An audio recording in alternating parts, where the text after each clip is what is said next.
If we were to look at pop culture, if we were to look at the movie industry or the TV industry and say, how do they portray the church? What are the kind of ideas that people have around what the church is like or the church is all about? It's a really interesting thing, actually, to examine. So if you're looking at a movie like Sister Act, classic movie, for those of you who are younger, there literally existed a human being who was in the movies named Whoopi. It actually is true. That person existed with that name. But Sister Act, wonderful movie. What is the idea we get about church from a movie like Sister Act? It's that it's a stuffy place. It needs to loosen up. It needs to have fun, but no one has fun in church. Maybe if we were to look at a movie like Home Alone, it's just been Christmas, so maybe many of us watched Home Alone.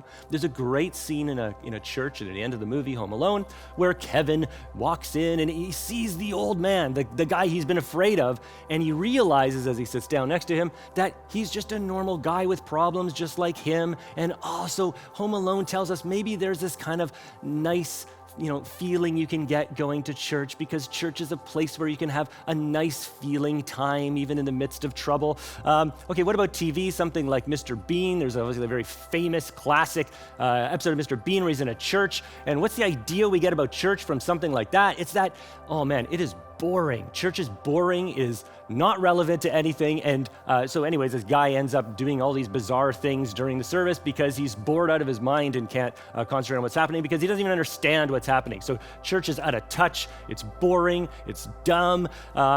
Maybe something like a crazy movie like Borat or something. What do we learn about the church in a movie like that? We learn that it's full of stupid idiots, people who are dumb, moronic, can't think, or kind of psychotic, and they should actually all be mocked for who they are. But then, when I think about movies and the church, for me, I think the greatest movie of all time with a church scene has to be The Godfather. This amazing movie where at the end you have this climactic scene, near the end of the movie where there's a christening happening in a church. And what's the image we get of church when we think about that scene in The Godfather? Well, you have these people in a church doing all of these religious functions and things while at the same time we're watching this life of murder and extortion and all this going on at the same time. And the image we get of the church is this is a hypocritical place that actually means nothing. And it's all about ceremonies and stuff, but it's really just hypocritical and full of people who are hypocrites. Well, that's the cultural collection of ideas about the church. What actually is the church, and what should we as Village Church be in 2023?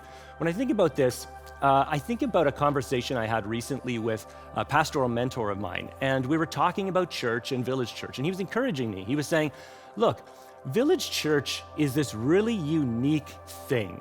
He's like, I don't know really what to compare it to in terms of churches.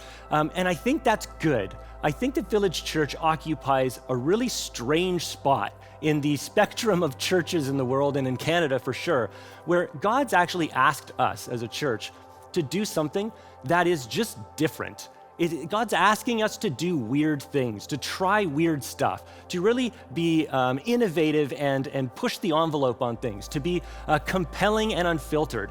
Our mission statement, we want to see people transformed into fully devoted followers of Jesus. Yes, that should be the goal of all churches.